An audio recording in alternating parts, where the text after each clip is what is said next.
el Señor, tuvimos una interrupción técnica, perdonen, una interrupción ajena a nuestra voluntad. Pero estamos hablando de cómo conocer la voluntad de Dios para nuestras vidas en el plano espiritual, en el plano anímico, en el plano práctico. Y vamos a ver 7 diferentes testimonios o 7 diferentes recursos o fuentes de conocimiento de la perfecta voluntad de Dios para nuestras vidas. He mencionado ya que Dios nos ha llamado para hacer alabanza de la gloria, alabanza de la gracia y de la gloria del Señor. Dios nos ha llamado a ser reyes y sacerdotes, somos un real sacerdocio, un pueblo santo, de acuerdo a 1 Pedro 2, el verso 5 y el verso 9. Apocalipsis capítulo 1, 5 y 6 y Apocalipsis 5, 10 dice que somos reyes y sacerdotes. Entonces tenemos propósitos perfectamente definidos en la perfecta voluntad de Dios, en la perfecta palabra de Dios, pero cuando queremos esto aterrizarlo al conocimiento de la perfecta voluntad de Dios en mi vida, en lo individual, yo les decía, yo quiero viajar al sur, pero no he podido viajar por causa de las circunstancias que son la pandemia misma, en la cual las olas de contagio van una tras otra, y en los huecos en que la ola rompe, uno diría ya se acabó y no, viene otra ola y otra vez esperar y rompe y viene otra ola. Bueno, vamos a conocer la perfecta voluntad de Dios a través de la palabra de Dios. Así que yo te animo a que escudriñes la palabra, a que la leas. La palabra escudriñar es una voz que significa ir a los detalles esenciales que están en lo profundo de la Escritura. Nosotros podemos leer como si fuera un periódico la Biblia y aprender muy poco de ella, pero cuando escudriñamos en ella, cuando queremos ir al texto original, si tuviéramos esa facilidad, y queremos ir a los diccionarios, si tuviéramos esa facilidad, entonces tendremos un entendimiento mayor. Evidentemente Dios ha establecido ministros para que nos enseñen la perfecta voluntad de Dios, y tú que estás bajo un pastorado puedes consultar abiertamente a tu pastor. El pastor está para ello, para resolver inquietudes, para resolver consultas, preguntas, dudas que genera el conocimiento de la palabra de Dios. Pero la palabra de Dios va a darte a ti a conocer su perfecta voluntad para tu vida, ya en lo individual, o en lo colectivo como familia, o en lo colectivo como iglesia. De manera tal que es la Escritura, y solo la Escritura, la primera fuente, la primera de 7 fuentes, la primera fuente de conocimiento de la perfecta voluntad de Dios, la palabra escrita.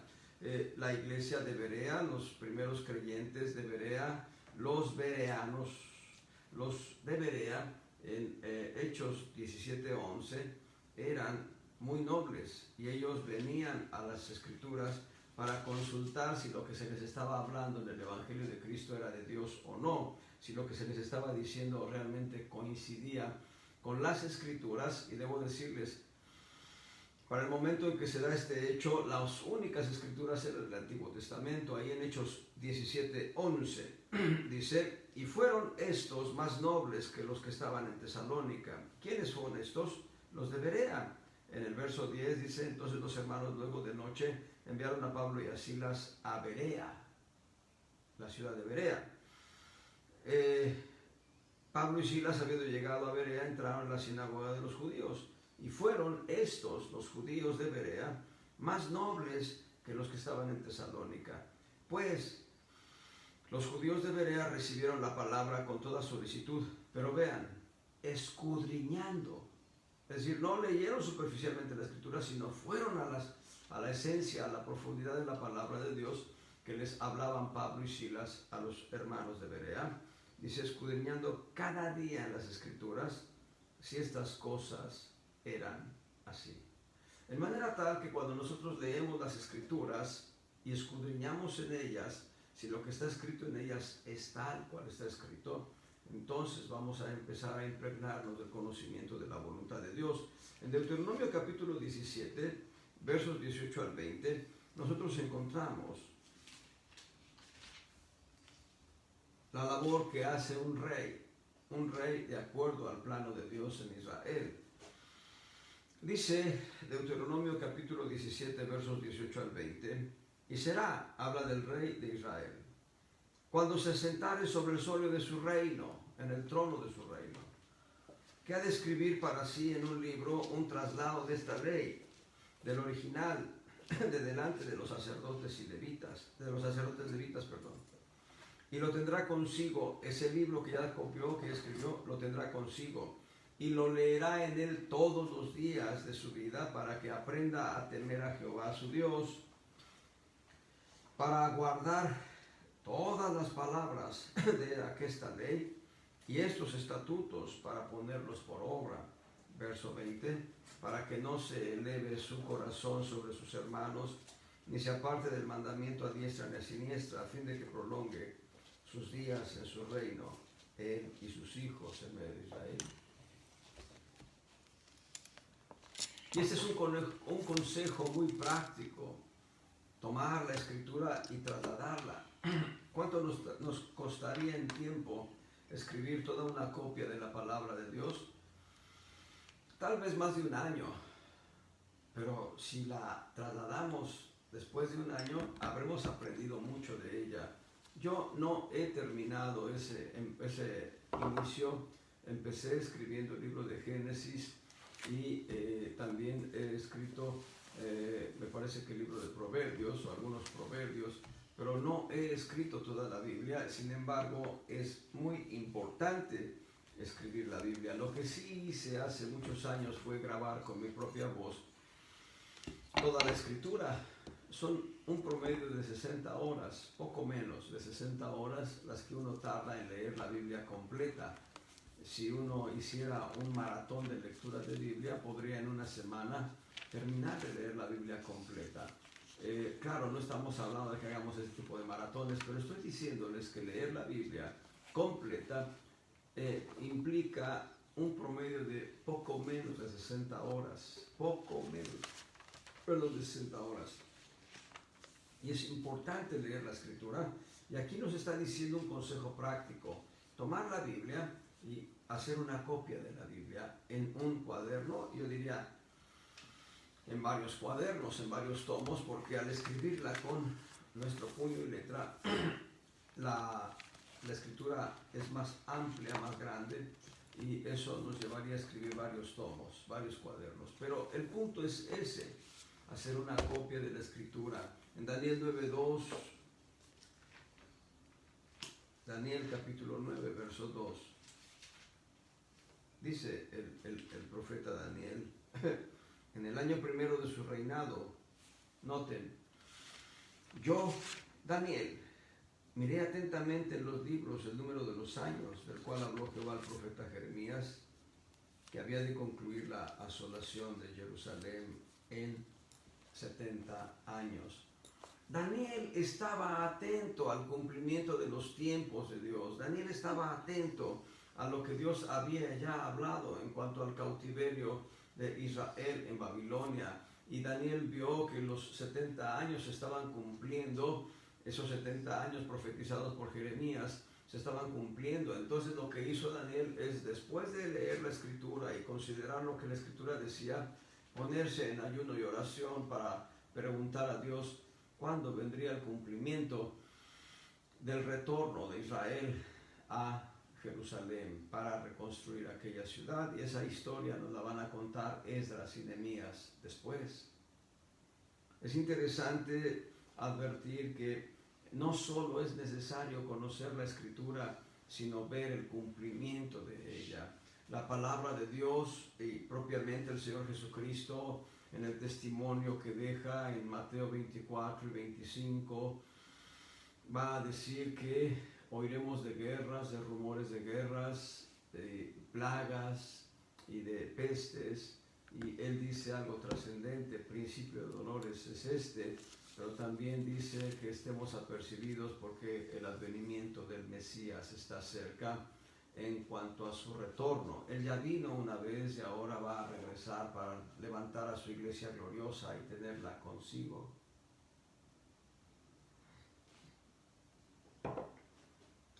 Y el punto es que nosotros vamos a conocer la perfecta voluntad para nuestras vidas en la misma medida en que nosotros leemos la Escritura, en que nosotros nos llenamos de la Escritura. Ahora, en la medida que más leemos la Escritura, más conocemos la perfecta voluntad de Dios. Y en la medida que nosotros obedezcamos más lo que conocemos de la palabra de Dios, comprenderemos en profundidad el propósito de Dios para nosotros. Vuelvo a decirlo.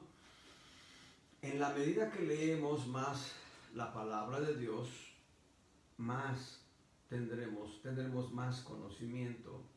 Y en la medida que nosotros obedezcamos más a la palabra de Dios, en esa misma medida nosotros tendremos mayor comprensión de lo que Dios quiere para nosotros, como individuos, como familia, como iglesia local.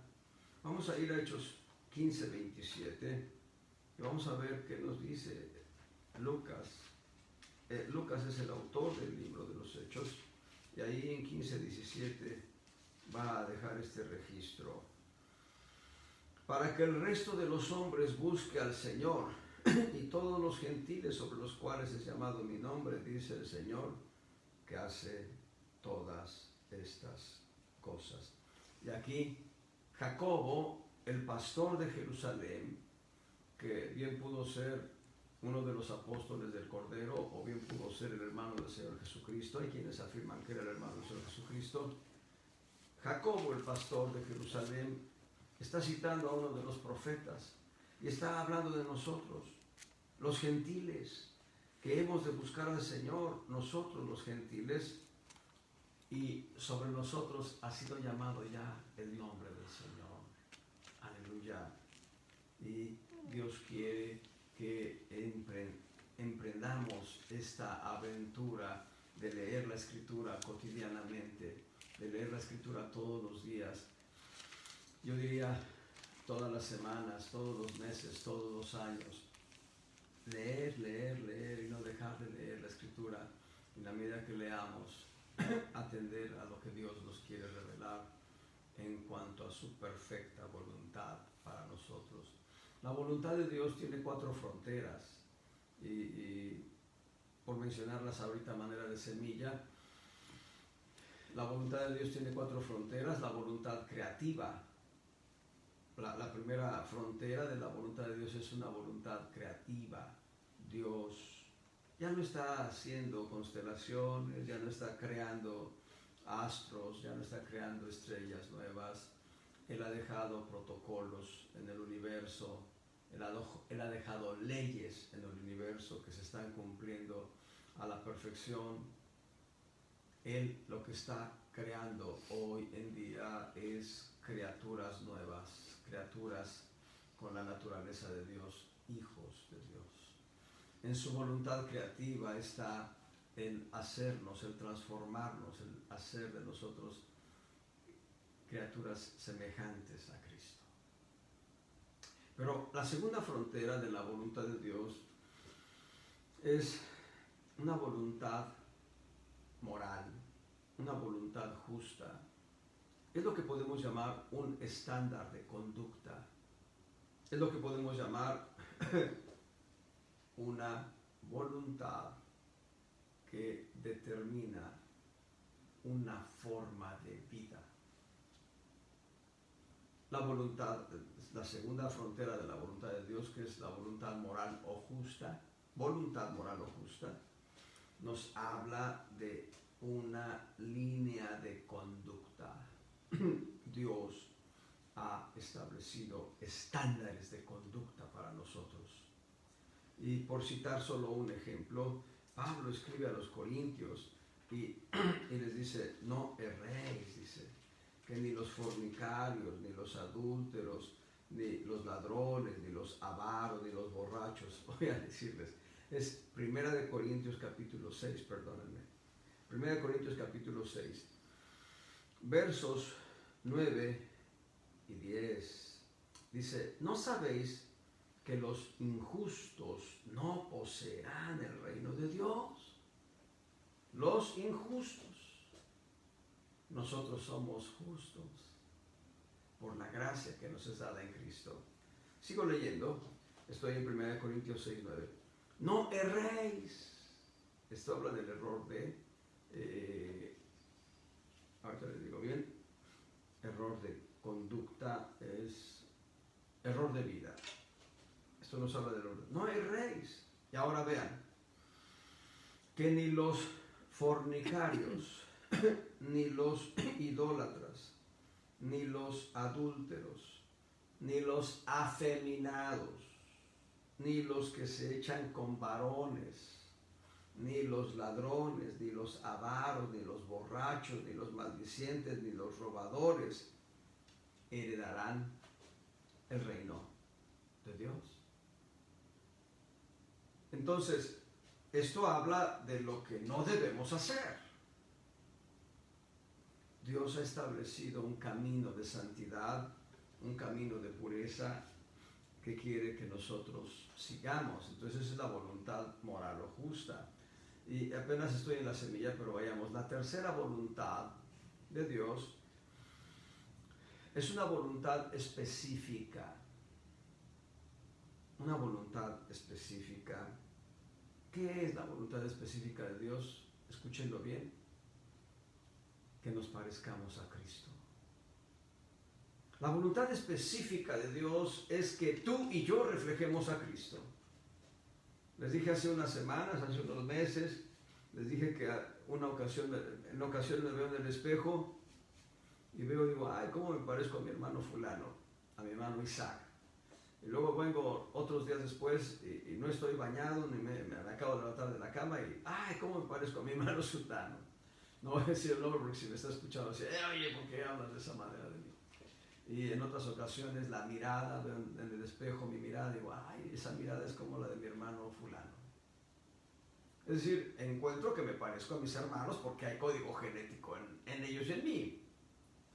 Pero lo que Dios quiere es que nos parezcamos a Cristo en conducta, en comportamiento, que el carácter de Cristo fluya a través de nosotros. Es la voluntad específica de Dios. Vean, y en la semilla que estoy dándoles de las 4 fronteras de la voluntad de Dios hay una voluntad final, una voluntad última. Y no es una voluntad última porque Dios muera, sino una voluntad última en el sentido de objetivo alcanzado. Y es compañerismo. Que nosotros y Él estemos caminando juntos, como lo fue Enoc al lado de Dios. Caminó pues Enoc con Dios y no vio muerte porque lo traspuso Dios. Génesis capítulo 5. Entonces, amados hermanos, ahí están las semillas de las 4 fronteras de la voluntad de Dios. Y en la medida que nosotros conocemos la palabra de Dios, nosotros podemos entrar a ese conocimiento, a esa comprensión de la perfecta voluntad de Dios para nosotros. En Jeremías 31,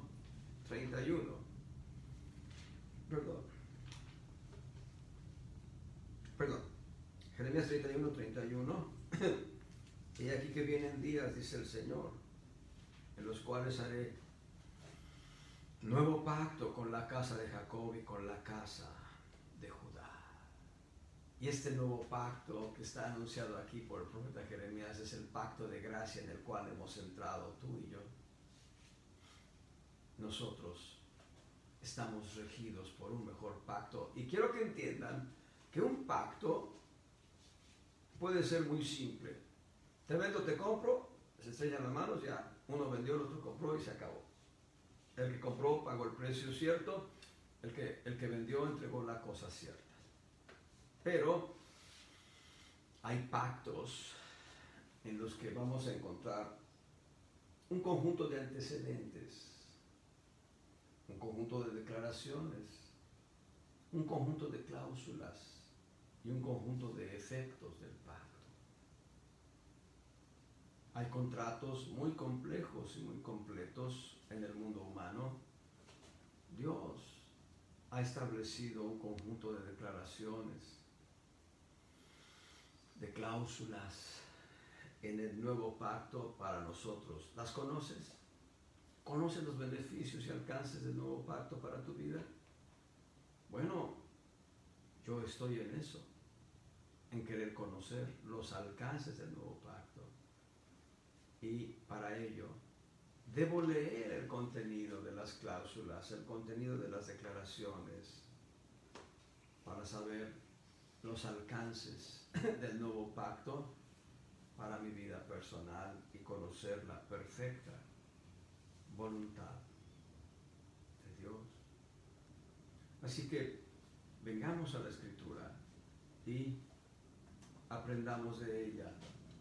Hay un segundo testimonio, hay una segunda fuente en el conocimiento de la perfecta voluntad de Dios para nosotros, y es su obra, la obra de Dios, el gran cosmos, el gran universo. Debo hacer una aclaración: la palabra cosmos es la base lingüística, es la palabra griega que se utiliza para mundo en el contexto del Nuevo Testamento. No estoy hablando de ese mundo, estoy hablando de todo lo que ha sido la composición creativa de Dios para nosotros como hijos suyos. Él compuso el mundo, compuso la tierra. Él dijo: sea la luz, y fue hecha la luz. Separó la luz de las tinieblas. Y Él dijo y fue hecho. Y Él dijo y fue hecho. Y Él dijo y fue hecho. Y Él compuso todo, toda la creación. Y cuando viene a la creación del hombre, después de que ha creado todo lo que existe, los animales, etcétera, todo, montes, collados, valles, ríos, lagos, lagunas, mares, océanos. Después de crear todas las especies marinas y las especies de tierra y las aves de los cielos, Él crea al hombre y Dios le da una autoridad al ser humano, y el ser humano perdió esa autoridad. En Génesis capítulo 1, verso 29, verso 20 o 28, perdón, es verso 28. Génesis 1, 28. Y los bendijo Dios. ¿A quién bendijo Dios? Al hombre y a la mujer. Y les dijo Dios: fructificad y multiplicad y henchid la tierra y sojuzgadla y señoread en los peces de la mar y en las aves de los cielos y en todas las bestias que se mueven sobre la tierra. Y vean, aquí hay varias líneas de autoridad que Dios le da al hombre. Primeramente les da mandamientos en el sentido de que se reproduzca el hombre, que tenga hijos. Este primer mandamiento no fue cumplido porque pasaron cerca de 100 años, según los exégetas, según los estudiosos de los textos más antiguos. Dicen que Adán y Eva no conocieron la intimidad durante espacio de 100 años. Luego dice: llenad la tierra, fructificad, fructificad, multiplicad y henchid la tierra. Eso tenía que ver con la reproducción. Pero luego dice: sojuzgadla. Y esa palabra sojuzgadla y señorear son dos palabras que tienen que ver, ejerzan autoridad sobre toda la creación. El ser humano tenía que ejercer autoridad sobre toda la creación. Y dice: en los peces de la mar, en las aves de los cielos y en las bestias que se arrastran sobre la tierra. Vean, y esta autoridad la perdió el hombre cuando cayó en pecado, cuando desobedeció. Digamos que ese gran universo creado por Dios y que tenía todo bajo el control de la ley divina, se rompe en cuanto a orden divino, se rompe en Génesis 3, en el verso 6, cuando la mujer codicia el fruto de la ciencia del bien y del mal, lo toma, lo come y muere. Y le da a su esposo, y su esposo voluntariamente lo come y muere. Y en ese momento el diablo toma el señorío de este cosmos.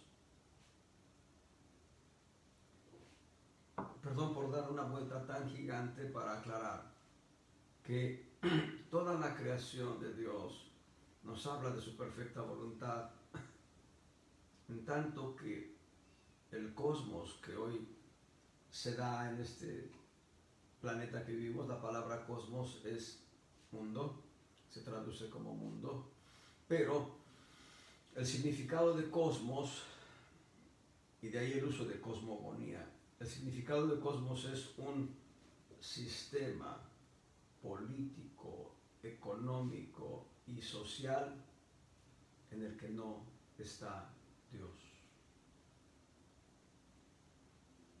Porque a pesar de ser creación de Dios, y Dios tiene control de toda la creación, todo este sistema político, económico, social en el que vivimos y nos movemos, no está, está sin Dios, quiero decirlo de esa manera, está sin Dios.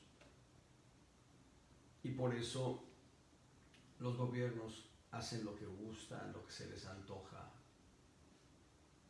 Dentro del esquema, bueno, no voy a meter en eso ahora porque no me quiero ir lejos, estoy hablando de la perfecta voluntad de Dios, pero de eso hablaré en otra ocasión, se los prometo. La creación de Dios nos habla de la voluntad de Dios, Eclesiastés 7:13.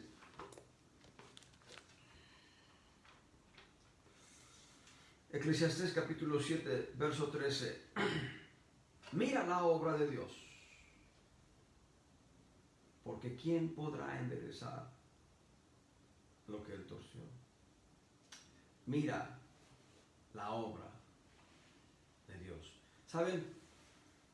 Maurice Ribolá dice que en algunas ocasiones, estando en África, en su ministerio apostólico, él llegaba a recibir dirección de Dios para hablar la palabra del Señor. Él, cuando lo llevaban de un poblado a otro en auto, él tenía que llevar la Biblia y leer con todas las incomodidades del manejo del auto. Él no manejaba obviamente, pero él iba leyendo, pero con todas las incomodidades de lo que es dar tumbos en el auto, él tenía que ir leyendo la Biblia de un poblado a otro, esperando cómo Dios le hablaba para dar el mensaje en la iglesia que iba a visitar el siguiente poblado. Pero él dice que en una ocasión, él estando en un poblado, salió a caminar, y no se dio cuenta que estaba caminando cerca de unas ramas muy bajas de él, ramas de un árbol, y entonces él, al ir caminando, golpea una de las hojas, o una de las ramas, las hojas de una de las ramas golpean en su rostro, y él reacciona, y cuando él voltea y ve las hojas, en ese momento Dios le empezó a hablar de un mensaje específico para la iglesia a la que iba a ministrar. ¿Cuántas veces te has detenido a ver el sol, no el sol directamente, sino a ver un crepúsculo, una puesta de sol? ¿Cuántas veces te has puesto a ver cuando amanece, cuando el sol está mostrándose por las montañas de Tijuana, porque aquí no se muestra en el mar, sino al nacer el sol, al amanecer, se muestra en las montañas, al ponerse el sol, sí se muestra en el mar? ¿Cuántas veces te has puesto a observar eso como una obra divina para ti? Varias veces he visto los crepúsculos, las puestas de sol, y he visto tonalidades hermosas, doradas, entre rojo y dorado, y ver las nubes. Un reto importante: un día ve al desierto, aquí muy cerca, por supuesto, ve un lugar poco iluminado de luz natural, de luz artificial. En la noche Ve a un lugar que esté seguro, que sea completamente seguro. Y observa el firmamento, observa el cielo en la noche y admira cuántas estrellas, cientos de estrellas hay en el firmamento. Creo que les conté que una ocasión viniendo de Mexicali, yo no manejaba, venía con otros compañeros de trabajo y veníamos de Mexicali a Tijuana. Era de noche y la libertad que tuve al no manejar es que yo podía ver en el cielo cientos de estrellas y se ve hermoso aquello. Y Dios nos habla a través de la creación. Dios nos muestra que desde la partícula más pequeña hasta el astro más gigante, ¿saben? Una de las estrellas de Escorpión es una estrella gigantísima. El sol nuestro es pequeño al lado de esa estrella. El sol nuestro. Y si la Tierra, nuestro planeta, es muy pequeño comparado con nuestra estrella, que es el sol. Imagínense nuestro planeta Tierra comparado con esa estrella de la constelación de Escorpión, que es gigante. Es muchas veces gigante comparada a esa estrella con nuestro planeta. Y todo eso lo hizo Dios. La Escritura dice en uno de los salmos del profeta Isaías que Dios llama a cada una de las estrellas por su nombre. Eso es hermoso, muy, muy hermoso. Vean qué dice el Salmo 19. El Salmo 19, todo el Salmo completo, vamos a seccionarlo en tres partes, el Salmo 19. Voy a leer en tres secciones el Salmo 19. La primera lectura es del verso 1 al verso 6. Dice, al músico principal, Salmo de David, los cielos cuentan la gloria de Dios y la expansión denuncia la obra de sus manos. En un día emite palabra al otro día y la una noche a la otra noche declara sabiduría. No hay dicho ni palabras, ni es oída su voz. Por toda la tierra salió su hilo y al cabo del mundo sus palabras.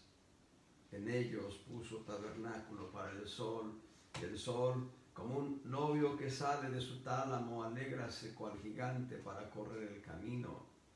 Del un cabo de los cielos es su salida y su giro hasta la extremidad de ellos, y no hay quien se esconda de su calor.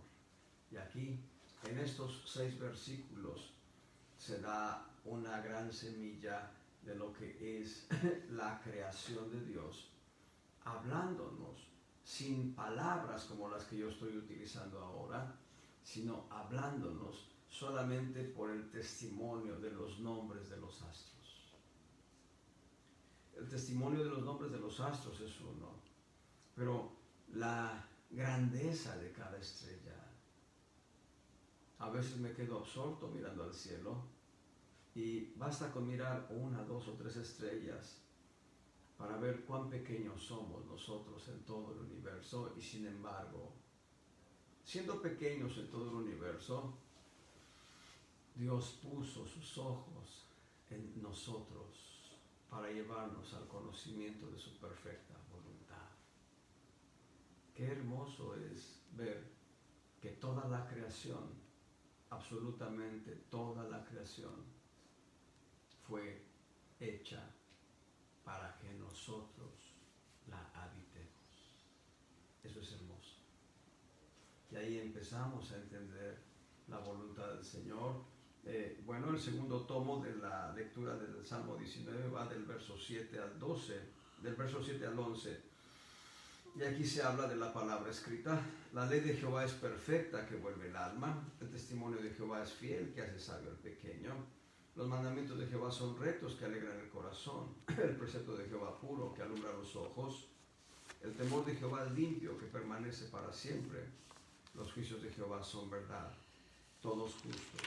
Deseables son más que el oro y más que mucho oro afinado, dulces más que miel, y la miel que destila del panal. Tu siervo es amonestado además con ellos, en guardarlos hay grande galardón. Y aquí se habla de la ley de Jehová, el testimonio de Jehová, los mandamientos de Jehová, el precepto de Jehová, el temor de Jehová, los juicios de Jehová. Son deseables como oro puro y dulces más que la miel. Pero dice el salmista, tu siervo es además amonestado con ellos, en guardarlos hay grande galardón. Y este tomo de la palabra escrita ya lo vimos en el primer punto. Para conocer la perfecta voluntad de Dios hay que venir a la palabra escrita de Dios. Pero para conocer la perfecta voluntad de Dios hay que ir al primer tomo, que es la creación de Dios. Para los evolucionistas y para los ateos, fíjense bien, para los evolucionistas y para los ateos, su inicio y fin se ciñe a este mundo. Los evolucionistas que lleguen a vivir hasta 100 años, vamos a poner un límite, hasta 100 años. Ese es su límite. Para los ateos también, porque ellos afirman no creer en Dios. No que Dios no exista, el hecho de que no crean en Dios no significa que Dios no exista. Nosotros somos testigos de que Dios es real, es auténtico, es verdadero.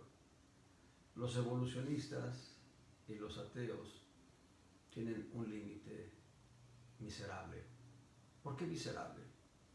Después de contemplar toda la creación y ver que fue hecha para que nosotros habitemos confiadamente en la perfecta voluntad de Dios, decimos, qué glorioso, porque nosotros somos eternos, somos llamados a participar de la eternidad. Ahora, los que buscan al diablo, como alguien dijo, al chanclas, y los que adoran al chanclas, su expectativa es peor. Su expectativa es un lago de fuego y azufre, al cual también van a ir los evolucionistas que rechazan a Cristo y los ateos que rechazan a Cristo. Cuán importante es ver la creación de Dios, cuán maravillosa es la creación de Dios, cuán gloriosa es la creación de Dios. Los cielos cuentan la gloria de Dios y el firmamento anuncia la obra de sus manos. En un día emite palabra, el otro día, y una noche a la otra noche declara sabiduría. El plan de Dios trazado en el universo. Y nosotros podemos ver tantas experiencias en Job. Hay un poema hermosísimo en Job.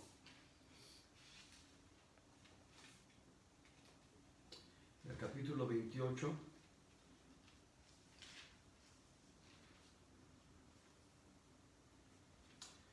el capítulo 28 dice, voy a leer del versos 1 al 7. Ciertamente la plata tiene sus veneros y el oro lugar donde se forma. El hierro se saca del polvo y de la piedra es fundido el metal. A las tinieblas puso término. Examina todo a la perfección. Las piedras que hay en la oscuridad y en la sombra de muerte, brota el torrente de junto al morador, aguas que el pie había olvidado. Sécanse luego, vanse del hombre. De la tierra nace el pan y debajo de ella estará como convertida en fuego. Lugar hay cuyas piedras son zafiro y sus polvos de oro. Senda que nunca la conoció ave, ni ojo de buitre la vio. Voy a seguir leyendo. Verso 8. Nunca la pisaron animales fieros, ni león pasó por ella. Verso 9.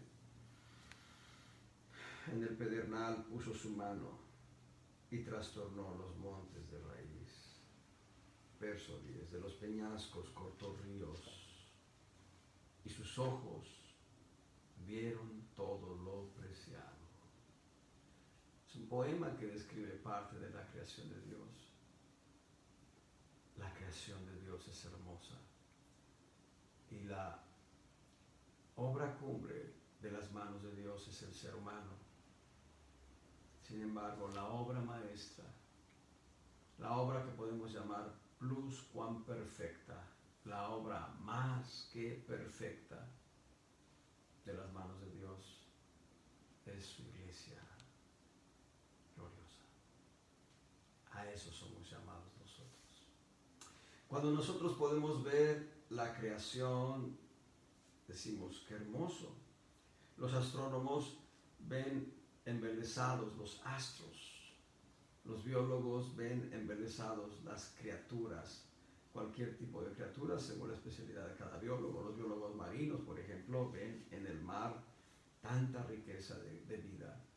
Y así, cada uno en su especialidad, pero Dios ve algo mucho más glorioso que es su iglesia. Tú y yo estamos ya dentro de la iglesia y tú y yo somos llamados a formar parte de la iglesia gloriosa de Cristo, y la iglesia gloriosa de Cristo es la obra más que perfecta de Dios. ¿Saben? Uno de los textos dice, verá su obra y será saciado. Isaías 53,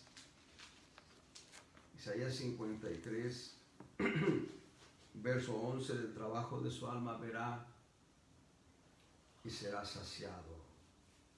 Y vean lo que dice Judas, la epístola de Judas, en los dos últimos versos, específicamente el penúltimo verso, el 24. A aquel pues que es poderoso para guardaros sin caída y presentaros delante de su gloria con grande alegría. Cuando un artesano, miren, a veces yo hago algunas labores aquí manuales en casa, de reparaciones menores, y cuando las hago más o menos buenas, no son la excelencia, me siento tan satisfecho. Lo que está haciendo Dios no es cualquier cosa. Lo que está haciendo Dios es una obra gloriosa. Tú y yo, siendo transformados cada día en la semejanza de Cristo. Y cuando Dios vea aquella obra, el Padre Celestial dirá, valió el sacrificio de mi Hijo. Pero cuando Cristo nos vea, dirá, valió mi sacrificio. El trabajo de mi alma tuvo fruto y estoy satisfecho.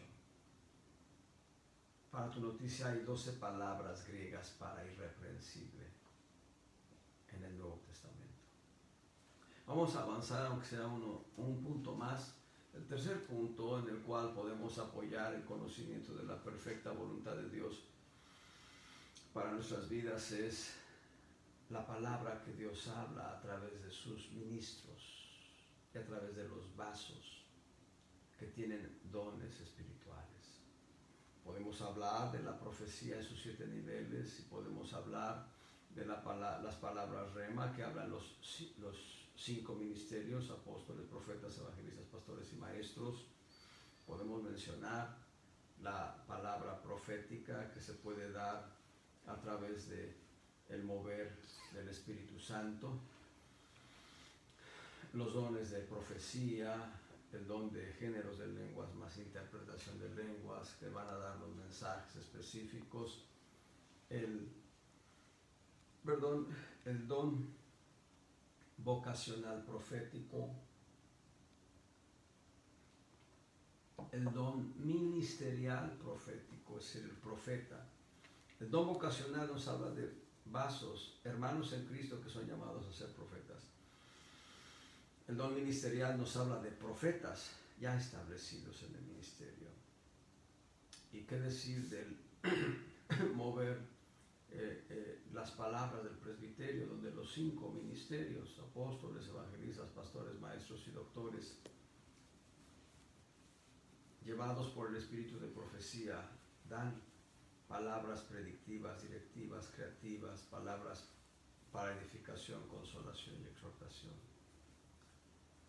Podemos decir de una manera alegórica, los ojos espirituales de Dios, ojos espirituales de Dios a través de los dones que acabo de mencionar, desde los dones espirituales, el don espiritual de profecía, el don vocacional del profeta, el don ministerial del profeta y el presbiterio profético. Esos ojos espirituales van a servirnos a nosotros, van a servir a nuestros ojos carnales para ver de manera completamente distinta, para ver de manera diferente las cosas.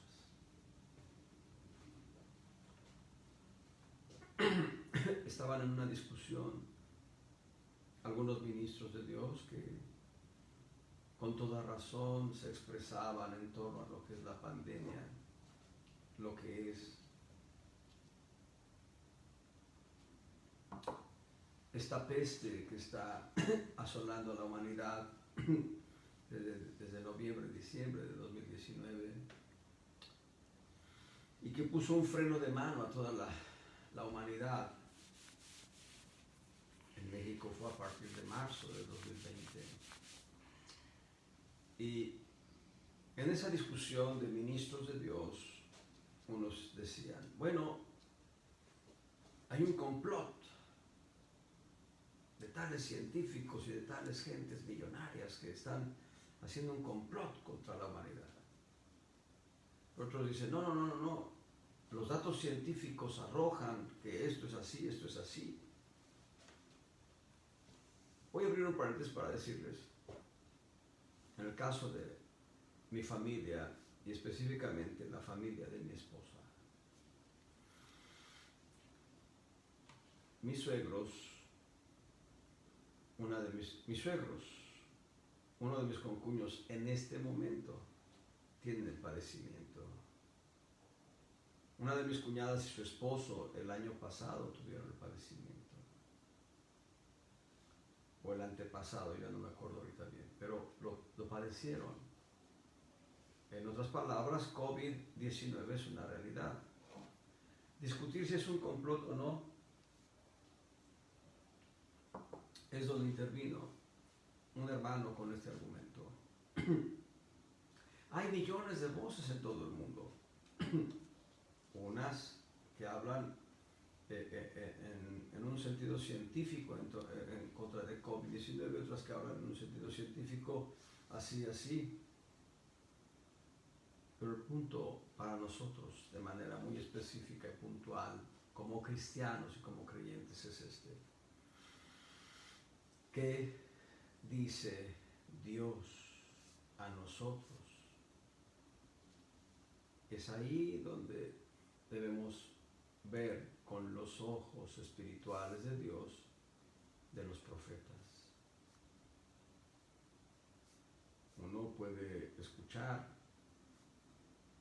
cientos de argumentos,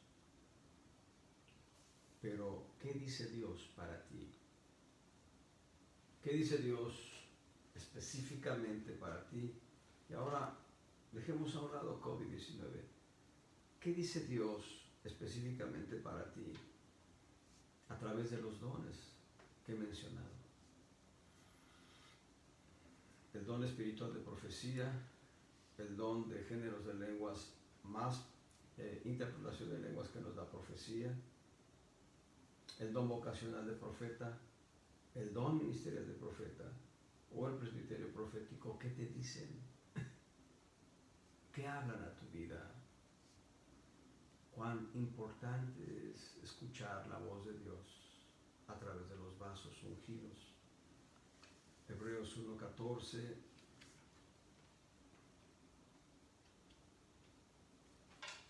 Hebreos 1:14 habla de los espíritus administradores enviados para servicio a favor,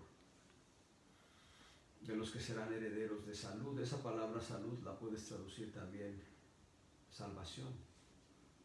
La palabra salud, ahí en el contexto de este verso, tiene un concepto mucho más amplio que una vida saludable en el cuerpo. La palabra salud tiene el concepto de salvación para nuestro espíritu, alma y cuerpo, y tiene el concepto de sanidad divinas para el alma y para el cuerpo, y de salud divinas para el alma y para el cuerpo. Y que tanto escuchamos esos espíritus administradores, que tanto escuchamos los vasos de honra que Dios ha preparado para nuestra edificación. Discernimos, somos capaces de escuchar y discernir. ¿Qué dice el Salmo 103:20? Vamos a ver el Salmo. Salmo 103, verso 20. Bendecid a Jehová vosotros sus ángeles, poderosos en fortaleza, que trae su palabra, obedeciendo a la voz de su precepto. Bueno, aquí sigue hablando de los ángeles a nuestro servicio. Perdón. Nosotros encontramos a un varón de nombre Jethro. Jethro, que también tenía el nombre de Reuel, príncipe de Madián. Esa palabra príncipe, tal como se traduce por la versión Reina Valera antigua, príncipe, también tiene el sentido de sacerdote. Jethro, Reuel, suegro de Moisés, era sacerdote en Madián. Jethro era descendiente de Abraham. Madián vino a ser uno de los hijos de Abraham y Setura. Y Jethro aconsejó a Moisés, porque Moisés iniciaba la jornada muy temprano, dando consejo a los judíos que venían a consultarle sobre aspectos de la ley. Y caía la noche y Moisés cerraba las cortinas y se iba a dormir, y todo el día era trabajo. Y Jethro le dijo: no hagas así, porque te vas a morir muy pronto. Jethro le dijo: haz esto, pon caporales sobre 1000, sobre 500, sobre 100, sobre 50. Enséñales el derecho. Diles cómo aconsejar, y las causas más difíciles te las traigan a ti y tú las resuelvas. Ese fue el consejo de un hombre, Jethro. En realidad Dios estaba hablando a través de Jethro, porque después Dios va a confirmar y va a decirle a Moisés: toma 70 ancianos, tráelos delante de mí, y yo tomaré de tu espíritu y lo pondré en ellos para que aconsejen a Israel. Cuán importante es saber escuchar la voz de Dios a través de los vasos que Él ha elegido para darnos su palabra. Esdras 1:2, estamos aquí muy cerca. En Esdras, capítulo 1, verso 2, así ha dicho Ciro, rey de Persia, Jehová Dios de los... Así ha dicho Ciro, rey de Persia: Jehová Dios de los cielos me ha dado todos los reinos de la tierra, y me ha mandado que le edifique casa en Jerusalén, que está en Judá. ¿Qué dirían los judíos puristas? Puristas en el sentido que quieren vivir una religión pura, pura, pura. Dirían: no, Ciro es un gentil. ¿Por qué vamos a escuchar a Ciro? Hubo quienes escucharon a Ciro. Hubo quienes tomaron el decreto de Ciro y marcharon hasta Jerusalén jornadas de varios meses, desde Babilonia hasta Jerusalén. Eran a pie las jornadas, si acaso en caballo, en camello, en dromedario. De todos modos, no eran jornadas rápidas. Caminaron. Y voy a decirles el nombre de uno de todos los personajes que están ahí enlistados en el libro de Esdras y de Nehemías, que regresó a Jerusalén. Mardoqueo. Mardoqueo regresó a Jerusalén. Aquel que vino a ser primer ministro en el reinado de Asuero, en el reinado de, vamos a verlo aquí en Esther. Asuero, el que reinó desde la India hasta la Etiopía en 120 provincias, 127 provincias. Debo decirles que en la reconstrucción de Jerusalén y del templo intervinieron 3 reyes gentiles.